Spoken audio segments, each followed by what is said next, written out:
आशा करते हैं आप सभी लोग स्वस्थ होंगे। तो आज हम स्टडी करने वाले हैं रेलवे के प्रीवियस ईयर एनटीपीसी के कंप्यूटर के क्वेश्चंस। चलिए क्वेश्चन को स्टार्ट करते हैं करना हम लोग सॉल्व। तो हमारा आज का पहला क्वेश्चन है कि which one of the following statement is correct. जो आपको नीचे स्टेटमेंट दिए गए हैं इनमें से कौन सा करेक्ट है ये हमें बताना है। तो पहला है आपका computer is compose of only software. क्या कंप्यूटर केवल सॉफ्टवेयर से बना होता है? नहीं, कंप्यूटर में तो हार्डवेयर भी होते हैं। नेक्स्ट है a computer can organise all information on its own. यानी कि कंप्यूटर स्वयं सारी जानकारी व्यवस्थित कर सकता है? नहीं, जब तक हम इंटरफेरेंस नहीं करेंगे कंप्यूटर में, यानी कि ह्यूमन इंटरफेरेंस जब तक नहीं होगा, कंप्यूटर स्वयं की सारी जानकारी अपनी नहीं बना सकता है। और नेक्स्ट है आपका कंप्यूटर केवल हार्डवेयर से बना होता है? ये भी गलत है, कंप्यूटर को बनाने के लिए आपको सॉफ्टवेयर भी नीड होती है। नेक्स्ट है आपका ये एक इलेक्ट्रॉनिक उपकरण है जो डेटा को संग्रहित, पुनः प्राप्त और संसाधित करता है। बिल्कुल सही आंसर है इसका ऑप्शन नंबर डी। ये एक आपका एक इलेक्ट्रॉनिक डिवाइस है that can stores, retrieves and process data. ठीक है, और देखिए ये इनके एनटीपीसी में आपका ये क्वेश्चन है, शिफ्ट 1 में आया था 18/1/2021 में। चलिए नेक्स्ट क्वेश्चन की तरफ चलते हैं। नेक्स्ट क्वेश्चन है आपका, निम्नलिखित में से कौन सा कंप्यूटर का एक घटक नहीं है? यानी कि विच of the following is not a computer component. इनमें से कौन सा कंपोनेंट नहीं है? आपका अर्थमेटिक लॉजिकल यूनिट, ये तो आपका सीपीयू का पार्ट होता है, ये है। ये सीपीयू है आपका, ये भी है। मेमोरी भी जो है आपका सीपीयू का पार्ट है, लेकिन कागज जो पेपर होता है ये आपका कंप्यूटर का घटक नहीं है। तो इसका आंसर क्या है आपका सही option number D. Railway NTPC में पूछा गया सवाल है, शिफ्ट 1 में पूछा गया था 7/1/2021 में। नेक्स्ट क्वेश्चन है आपका क्वेश्चन नंबर 3, इनमें से कौन गणना का कार्य नहीं कर सकता है? मतलब कौन जो है आपका कैलकुलेशन नहीं कर पाता है? तो कैलकुलेटर तो होते हैं आपके कैलकुलेशन करने के लिए होते हैं, कंप्यूटर भी आपका कैलकुलेशन कर लेता है, आपका मोबाइल फ़ोन में भी आपके कैलकुलेटर होते हैं, वो भी आपके कैलकुलेशन कर लेते हैं, लेकिन प्रिंटर जो है आपका, प्रिंटर ये जो है आपका कैलकुलेशन नहीं करता है, ये तो प्रिंट करके देता है आपको। तो जो आपका प्रिंटर होता है ये क्या होता है आपका? ये आपका कैलकुलेशन के लिए यूज़ नहीं होता है। तो इसका क्वेश्चन नंबर 3 का ऑप्शन है सी। नेक्स्ट क्वेश्चन है, a person is called computer literate if he या फिर सी जस्ट एबल टू। कौन है जो कंप्यूटर साक्षर कहलाएगा? यानी कि रन नीड बेस्ड एप्लीकेशंस, जो एप्लीकेशन जो होंगी उनको चला लेगा। Option be create antivirus software, जो एंटीवायरस सॉफ्टवेयर को क्या कर लेगा, बना लेगा। या फिर सी राइट प्रोग्राम, या फिर प्रोग्राम लिख लेगा। या फिर ऑप्शन नंबर डी दूसरे कंप्यूटर को हैक करने में। बताइए इसका आंसर क्या है? तो इसका आंसर है ऑप्शन नंबर आपका ए, यानी कि आवश्यक एप्लीकेशन को चलाने में। कोई भी है यूज़र है जो आपकी कंप्यूटर की एप्लीकेशन को रन कर लेता है, चला लेता है, किसी भी तरह की एप्लीकेशन हो सकती है वो, तो वो क्या होगा, कंप्यूटर लिटरेट आपका कहलाएगा। एनटीपीसी में पूछा गया क्वेश्चन है। नेक्स्ट क्वेश्चन है आपका, आधुनिक कंप्यूटर का जनक किसे माना जाता है? तो काफ़ी इंपॉर्टेंट क्वेश्चन है और ये बहुत बार पूछा भी गया है, और देखिए एनटीपीसी में भी पूछा गया क्वेश्चन है ये। अदर एग्जाम जो होते हैं आपके एसएससी में पूछा गया क्वेश्चन काफ़ी बार है।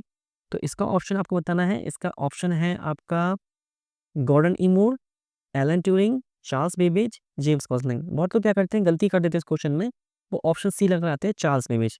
नहीं, इसमें आपको याद रखना है इसका आंसर है आपका एलन ट्यूरिंग। अगर कंप्यूटर के जनक पूछे जाते हैं तो वो है चार्ल्स बेबेज, और अगर कंप्यूटर के आधुनिक जनक पूछे जाते हैं तो वो हैं आपके एलन ट्यूरिंग। नेक्स्ट क्वेश्चन है, विच of the following is not a part of the hardware of computer. इनमें से कंप्यूटर हार्डवेयर का कौन सा जो है भाग नहीं है? तो मॉनिटर तो कंप्यूटर का आपका हार्डवेयर ही होता है, कीबोर्ड भी आपका हार्डवेयर होता है, सीपीयू भी आपका हार्डवेयर होता है। जो ऑप्शन नंबर डी है आपका, ये माइक्रोसॉफ्ट ऑफिस, ये एक आपका सॉफ्टवेयर है जो कि ऑफिस सूट में आता है। ये आपका जो क्या है, एक हार्डवेयर नहीं है। तो ये आपका एक एप्लीकेशन सॉफ्टवेयर है, इसलिए इसका आंसर है आपका option number D. Next question है आपका, किसी भी कंप्यूटर सिस्टम का मस्तिष्क किसे कहा जाता है? बहुत इंपॉर्टेंट क्वेश्चन है, ये कंप्यूटर का क्वेश्चन है, ये बहुत बार पूछा जाता है। आपका एनटीपीसी में भी काफ़ी टाइम ये पूछा गया है, ग्रुप डी में भी पूछा गया है ये, और एसएससी में पूछा जाता है। तो इसका सिंपल सा आंसर है, आपको भी मालूम है, इसका आंसर है आपका सीपीयू। यानी कि कंप्यूटर का जो है मस्तिष्क कहा जाता है वो है आपका सीपीयू।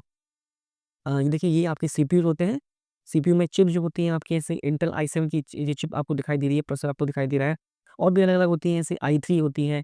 सबसे पहले चिप जो आती थी आपकी वो पेंटियम फ़ोन नाम से आती थी। पेंटियम कोर के बाद फिर डुअल कोर आए। डुअल कोर के बाद आपके i3 आए, फिर i5 आए, i7 अभी प्रेज़ेंट में i9 ही चल रहे हैं। ये वर्तमान में चल रहे हैं और i9 काफ़ी कॉस्टली भी आते हैं। तो सबसे जो आपका आपके ऑफ़िस वर्क के लिए यूज़ होता है वो है आपका i3। चलते हैं नेक्स्ट क्वेश्चन की तरफ। Which of the following are the two component of the CPU of a computer. निम्नलिखित में से कौन से दो भाग हैं जो कंप्यूटर सीपीयू का हिस्सा होते हैं? वैसे कंप्यूटर सीपीयू के आपके तीन भाग होते हैं, ये तीन घटक होते हैं। एक होता है कंट्रोल यूनिट, एक होता है एएलयू, एक और होता है आपका मेमोरी। तो वो मैं आपको बताता हूँ, इसमें 2 पूछे तो मैंने आपको 2 बता दिए, तो ऑप्शन बी बिल्कुल सही आंसर है, control unit and ALU. Next question है, what are the 3 component of CPU? देखिए वही क्वेश्चन जो मैंने बताया आपको प्रीवियस में यहाँ पूछ गया है, तो कौन से 3 जो है आपके कंपोनेंट्स होते हैं? तो मैंने बताया था अभी आपको, कंट्रोल यूनिट, एएलयू और मेमोरी। ये आपका आंसर है, आपका ऑप्शन नंबर इसमें बी। नेक्स्ट क्वेश्चन है, कंप्यूटर के किस भाग को नर्व सेंटर कहा जाता है? तो नर्व सेंटर किसे कहा जाता है, ये आपको बताना है। तो नर्व सेंटर जो होता है आपका, ना तो सॉफ्टवेयर होता है, ना ही हार्डवेयर होता है, ना ही प्रोग्राम। कंट्रोल यूनिट जो सीयू होते हैं आपके, जब आप डेटा इनपुट करते हैं तो इन सब से होकर निकल कर ये लास्ट में आपको आउटपुट देता है।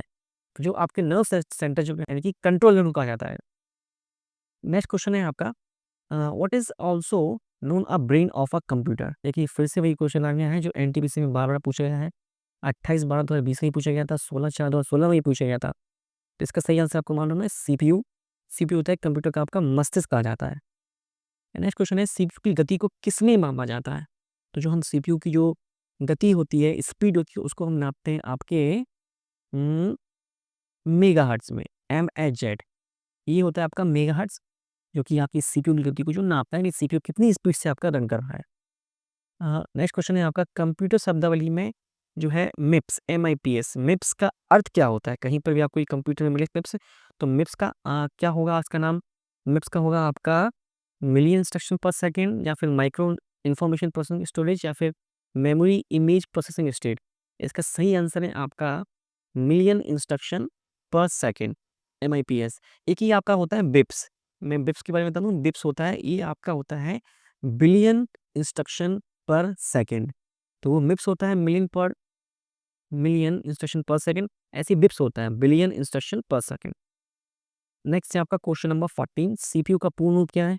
बहुत इजी क्वेश्चन है, हर किसी को मालूम होता है, central processing unit. Option number D इसका सही आंसर है। नेक्स्ट क्वेश्चन है, निम्नलिखित में से कौन सा एक पर्सनल कंप्यूटर में कंप्यूटिंग करता है? मतलब कंप्यूटर मतलब, कंप्यूटिंग मतलब होता है, इस वर्ड का जो मीन्स है, इस वर्ड का मीन्स है प्रोसेसिंग। तो प्रोसेसिंग कौन करता है इनमें से हमारे कंप्यूटर में? सीपीयू। मदरबोर्ड तभी कब काम करेगा आपका, जब सीपीयू आपका स्टार्ट होगा। और रैम आपको पता ही है, रैंडम एक्सेस मेमोरी। बायोस क्या होता है? बायोस जो होता है आपका सॉफ्टवेयर और हार्डवेयर के साथ मिलकर काम करता है ये। जब जैसे ही आपका जो सिस्टम ऑन होता है, तो सबसे पहले बायोस ही चेक करता है कि आपका सिस्टम प्रॉपर वर्क कर रहा है कि नहीं कर रहा है। तो बायोस का फुल फॉर्म होता है basic input output system, BIOS. Next है आपका क्वेश्चन नंबर 16, निम्नलिखित विकल्पों में से उस यूजर इंटरफेस एलिमेंट की पहचान करें जो छोटे टिमटिमाती प्रतीक या एक तीर के रूप में डेस्कटॉप पर मौजूद होता है। आप समझ गए होंगे इसका आंसर क्या है, कर्सर। ये आपका जो कर्सर जो है, अभी मैं दिखाऊंगा आपको कर्सर यहाँ पर। देखिए ये जो कर्सर ये मूव कर रहा है, ये मूव कर रहा है, ये कर्सर ही है, ये जो मैं मूव कर रहा हूँ इसे कर्सर लिखा हुआ है, कर्सर पर कर्सर लिखा हुआ है ये। तो इसका सही आंसर है आपका कर्सर।